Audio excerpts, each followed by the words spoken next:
आपण पाहत आहात जनता न्यूज एक्सप्रेस।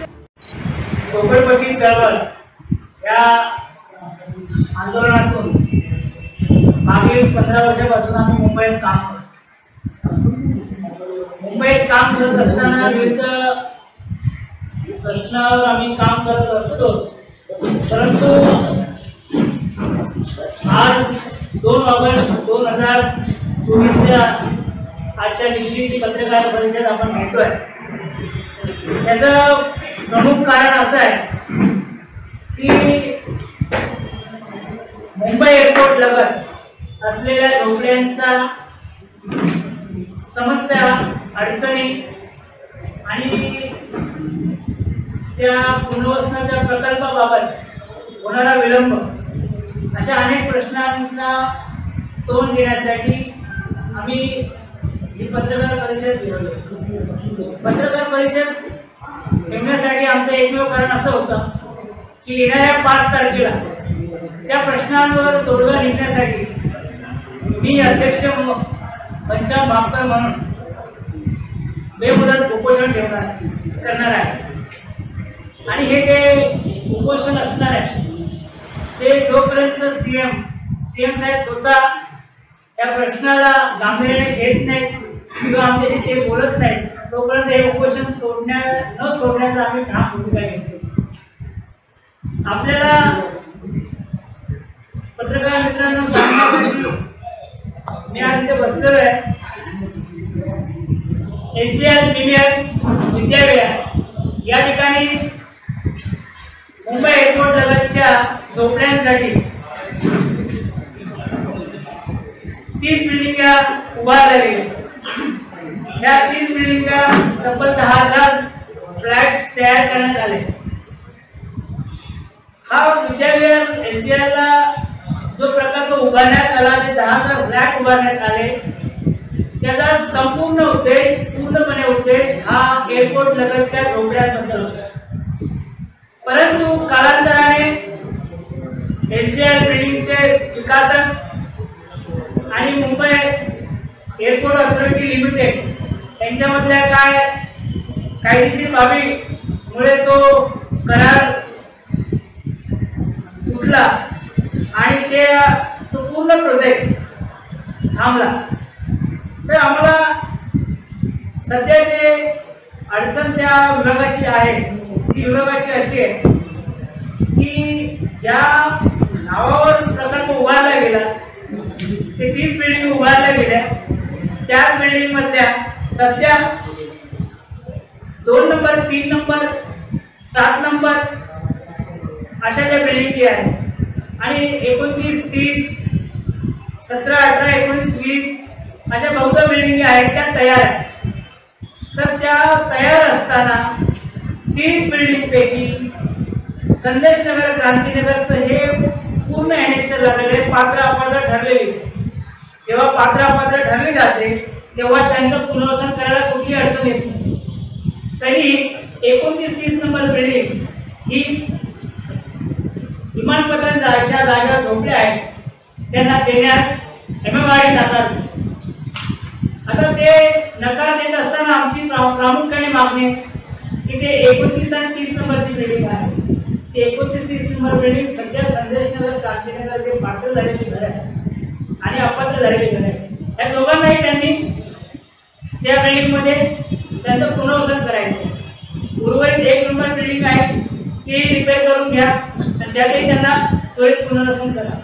आता आम्ही 29 आणि 30 नंबर बिल्डिंग असं डिमांड का केलेली आहे? देवेंद्र फडणवीस जेव्हा सर्व शब्द दिला होता त्या काळामध्ये त्यांनी तो पूर्ण केला नाही आणि तुम्हाला माहिती असेल की छोट्या शाळा केल्या म्हणून अधिवेशनात पण तो मुद्दा खूप गाजला होता। तर सध्या ते पुनर्वसन झालेलं आहे। या पुनर्वसनाची तुम्ही चौकशी जर केली तर ती तुम्हाला कळेल की ती 1500 लोकांची आहे। आमची मागणी 4000 घरांची आहे। तर तुकड्या तुकड्यामध्ये जे पुनर्वसन आहे हे राजकीय पुनर्वसन करता येते। स्वतःच्या हेतू पुरस्कृत इलेक्शन तोंडावर ठेवून आता 25 लोकांचं पुनर्वसन करायचं, 100 लोकांचं पुनर्वसन करायचं, नंतर 700 लोकांचं पुनर्वसन करायचं आणि अशा तुकड्या तुकड्यामधल्या पुनर्वसनाची जी संकल्पना आहे ती संकल्पना आम्हाला नको आहे। आम्हाला शाश्वत पुनर्वसन हवं आहे. आम्हाला हे जे पुनर्वसन करत असताना कुठल्या राजकारणाची त्याला चादर लागता कामा नये, त्याला कुठले वरे येता कामा नये, ही आमची मागणी आहे. आणि आमची मागणी हीच आहे की मागे जे 84 कोटी देऊन जे बिल्डिंगी तुम्ही रिपेअर करून घेतल्या, त्या 84 कोटी रिपेअर केल्या, त्या काळामध्ये आम्हाला लागणाऱ्या ज्या 4000 घरं होती, ती 4000 घरं तुम्ही देता आली असती आम्हाला. मग आम्हाला डावलून ती घरं दुसऱ्याला देण्याचा भाग का? म्हणजे अर्ध्या लोकांना घरं द्यायची आणि पुढच्या आमदारकीला ती तयारी ठेवायची की आता निवडून आलं की पुन्हा आम्ही तुम्हाला 4000 2000 घरं देऊ. म्हणजे ही जी ब्लॅक मेलिंगचा जो धंदा आहे, हा धंदा ह्याला बंद केला पाहिजे. माझे मुलं असतात 93 लोकांना 4 दिल्या आणि 1 हप्त्यानंतर मी मागणी केली MMRDला, त्या डिपार्टमेंटला ज्यांना सांगितलेलं आहे की पुनर्वसन करा, त्यांच्याकडे जबाबदारी आहे. ते सांगतो की आमच्याकडे घरच उपलब्ध नाही. म्हणजे 4 वाटप मुख्यमंत्र्यांनी केलं आणि ते नंतर कळतं की 4 घरं उपलब्ध नाहीये. मग 4 वाटप कसे काय केलं, तुम्ही अलॉटमेंट कसं केलं? त्या काळामध्ये आम्ही मुख्यमंत्र्याला FIR करा म्हणून, फसवणुकीचा दावा करा म्हणून आम्ही त्यांना मागणी केली होती DCPला, हे आयुक्तांनी. तर तो पण विषय दाबला गेला. आणि हे मी तुम्हाला सांगितलं काय म्हणजे हे 93 घरं पण येतात, हे खासदारकीच्या आधी वाटले. म्हणजे ते जे हे जी टॅगलाईन आहे ना, तुम्हाला मगाशीच बोललो की जो हा ब्लॅक मेलिंगचा धंदा आहे तो ह्यांचा बंद झाला.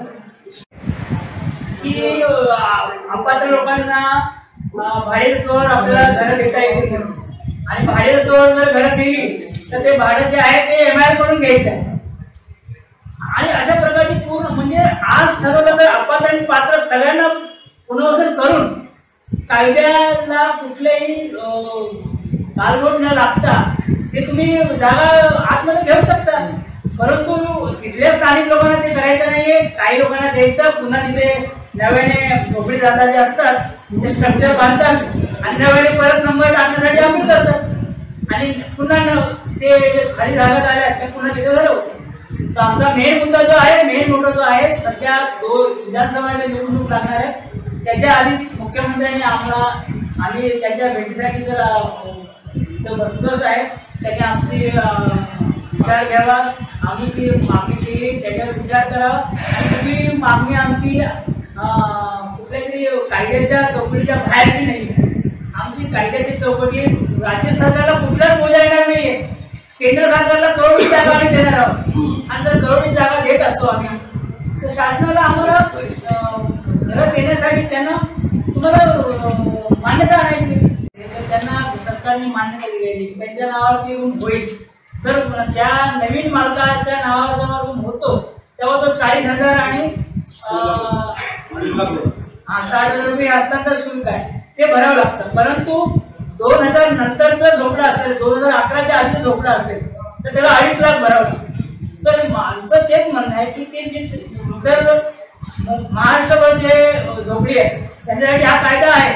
परंतु हे दोन्ही ज्या रकमे आहेत त्या रकमे आमच्या केंद्रातल्या शासित जागेमध्ये किंवा केंद्राच्या जागेमधल्या बाधित झोपडीधारकांना हे आम्हाला न उदाहरण देता हा जी जागा वापरणार आहे त्यांच्याकडून हा घ्यावा.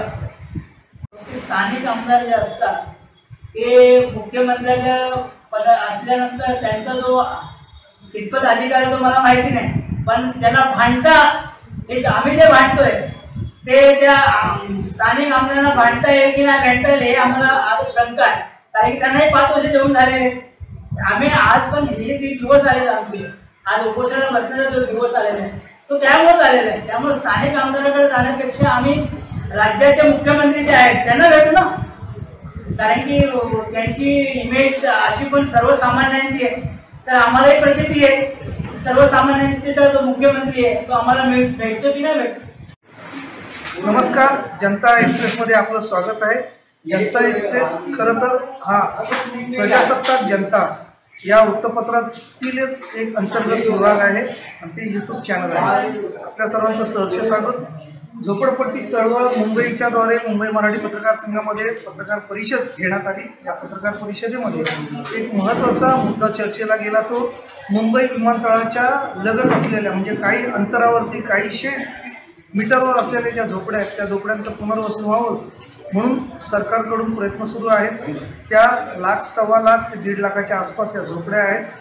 त्या झोपड्यांचं पुनर्वसन नेमकं ठप्प का पडलं आहे आणि त्यांच्या सरकारकडून अशा कोणत्या महत्त्वाच्या मागण्या आहेत आपण त्यांच्याकडून जाणून घेतो आहे. सर नमस्कार, आपलं स्वागत आहे. नेमक्या महत्त्वाच्या मागण्या काय आणि कळीचा मुद्दा काय जो सरकारकडून मुद्दा तात्काळ ठेवलेला आहे त्याच्यावरती कोणताही निर्णय होतो? माझं नाव ॲडव्होकेट सुभाष गायकवाड आहे. मी विमानतळ परिसर रहिवासी एकता संघचा अध्यक्ष आहे. गेल्या 2006 पासून निरंतर आम्ही झोपडपट्टी पुनर्वसनसाठी आम्ही निरंतर काम करतो. आमच्या विलेपार्लेपासून पूर्ण आझाद मैदान दिल्लीपर्यंत, गल्लीपासून दिल्लीपर्यंत आमचे आंदोलन चालू असतात. आमची मागणी ही आहे की स्थानिक जागेवर झोपडपट्टी रहिवाशांचं पुनर्वसन व्हावं. त्यांना योग्य पद्धतीचं 450 स्क्वेअर फीट, 500 स्क्वेअर फीट, आत्ताच्या याच्यानुसार 500 स्क्वेअर फीट मिनिमम त्यांना एक विसंज्ञिका भेटावी. त्यांना कुठल्याही पद्धतीचं आजीवन मेंटेनन्स असावं.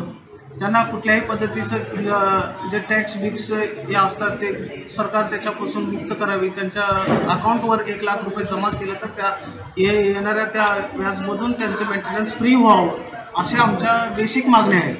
तर गेल्या 2000 आपण विचार केलं, गेल्या 2006 पासून जे उमडा अग्रीमेंट झाला JVK अग्रीमेंटमध्ये, JVK आणि एअरपोर्ट अथॉरिटीमध्ये महाराष्ट्र शासनामध्ये, तर त्यांनी ऑपरेशन मॅनेजमेंट डेव्हलपमेंट अग्रीमेंट म्हणतात त्याला, ते आतापर्यंत त्याचा कुठल्याही पद्धतीचं त्यांनी इम्प्लिमेंटेशन केलेलं नाही. आता दळणवळणाचा हा मोठा इंटरनॅशनल भाग आहे. विमानतळ म्हणजे एक इंटरनॅशनल दळणवळण आहे. तर इथं लोकल तुम्ही अथॉरिटीमध्ये तुम्ही MUTPची धोरणं राबवतोय, तर त्याला पण तुम्ही MUTP जो धोरण आहे ते लागून प्रत्येक झोपडपट्टी धारकांना घराच्या बदल्यात घर मिळण्यात हवं. कुठल्याही पद्धतीचं कट ऑफ डेट किंवा त्यांना अपात्र करून त्यांना सर्व कलेक्टरच्या मार्फत या SRच्या मार्फत चक्र घालायचं काम होऊ नये. त्या माध्यमातून आपण सरकारला अनेक वेळा ह्याच विषयाला घेऊन वारंवार आम्ही सरकारला चेतवणी दिली, पण आतापर्यंत सरकार कुठल्याही ह्या आमच्या गोष्टीला गुमान न देता त्यांनी कुठल्याही पुनर्वसनाची धोरणं आतापर्यंत राबवलेली नाही. विमानतळाचा हा जो संपूर्ण परिसर आहे ना, तो साधारण किती एकरमध्ये वसलेला आहे आणि झोपडपट्ट्यांची संख्या किती आहे, त्यात पात्र आणि अपात्र ही संख्या साधारण किती असेल? झोपडपट्टीचा कमसे कम 2000 एकरचं जमीन आहे. तर 2000 मध्ये आमच्या स्लम जे एरिया आहे ते कमसे कम वेगळ्या पार्टमध्ये ते डिवायडेशन झालं आहे. 4 एकर, 3 एकर, 2 एकरमध्ये. तर आता ते कमसे कम 1.25 लाख झोपडपट्टी ते गेल्या 2006च्या सर्वेक्षणाप्रमाणे आहे. आता 2006 पासून आता 2024 आला, 8 वर्ष झाले. प्रत्येक वर्षाला पॉप्युलेशन वाढत असतंय. तर झोपडपट्टीमध्ये राहणारा माणूस काय फार मोठा श्रीमंत आणि मोठ्या घराचा राहत नाही. छोटे घरं असतात. त्या छोट्या घरामध्ये पार्टिशन करून झोपड्या वाढतच असतात. जोपर्यंत लवकर सरकार त्याची धोरणं राबवत नाही, म्हणजे ह्या SRच्या मार्फत जर पुनर्वसन केलं तर हे कुठल्याही पुनर्वसन योग्य पद्धतीने होणार नाही. सरकारने त्या जागेवरती विशेष प्रकल्प राबवण्यात यावं. विशेष प्रकल्पमध्ये कुठल्याही झोपडपट्टीला अपात्र करता येत नाही. MUTPमध्ये मुंबई अर्बन डेव्हलपमेंट जे असते त्या प्लॅनमध्ये कुठल्याही झोपडपट्टीला अपात्र करता येत नाही. प्रत्येक झोपडीधारकाला जर घर भेटलं तर तिथं झोपड्या वाढण्याचा प्रश्न येत नाही आणि भ्रष्टाचार होण्याचाही प्रश्न येत नाही. साधारणतः या सगळ्या गोष्टीला सरकारच्या तिजोरीवरती किती हजार कोटींचा भर पडेल याचा काय अभ्यास केला आहे? काय ठोकताळे बांधलेले आहेत? या संदर्भात काय नियोजनात्मक आपल्याकडे काय आराखडा तुम्ही तयार करून सरकारसमोर सादर केला होता का? 2016 मध्येच आपण सादर केला होता. ह्याच्या झोपडपट्टीमध्ये जे पुनर्वसनाचा जे फायव्हॅट एरिया ते FSI मध्ये त्यांना कव्हर होऊन जाते. त्याबद्दल आपण डोकं खरं करून घ्यायची आवश्यकता नाही. त्यामध्ये बिल्डर्स येतात, ते बिल्डरमध्ये त्यांना FSI भेटतो, त्याच्यामध्येच आपले ते पुनर्वसन होऊन जातं. त्याच्यात काही टेन्शन नाही. म्हणजे एवढं सहज शक्य आहे तुमचं म्हणणं आहे? मग सरकार या बाबतीमध्ये मागे का? सरकार आतापर्यंत द्यायचं काम कधीच केलं नाहीये, घ्यायचंच काम करतंय. त्याला सवय पडलेली आहे घ्यायचं. ते देणार कुठून?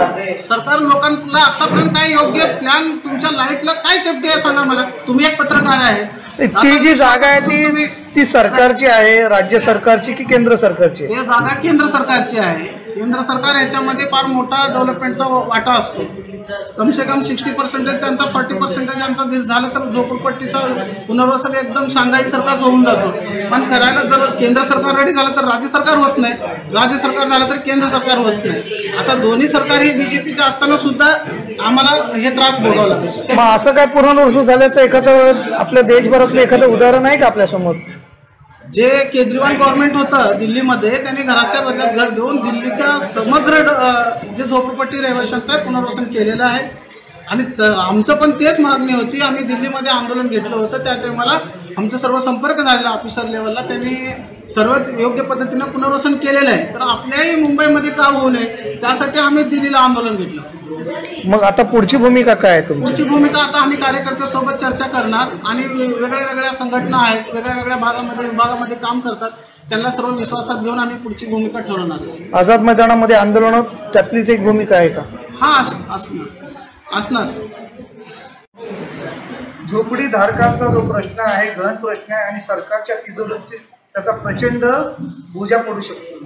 परंतु जर बिल्डरला एक्स्ट्रा FSI दिल्यानंतर तो प्रश्न सुटू शकतो असं झोपडी धारकांचं म्हणणं आहे.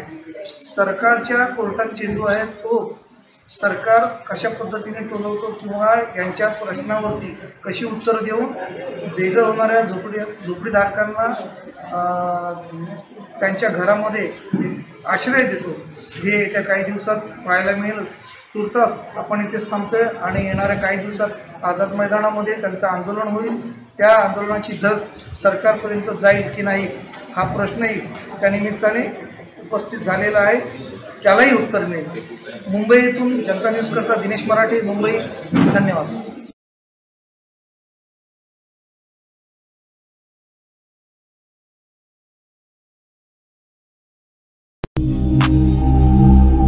अचूक बातम्या, निपक्षपाती विचार, अन्यायाविरुद्ध वाचा फोडणारे परखड विचारांचे सार्वभौम दैनिक प्रजासत्ताक जनता.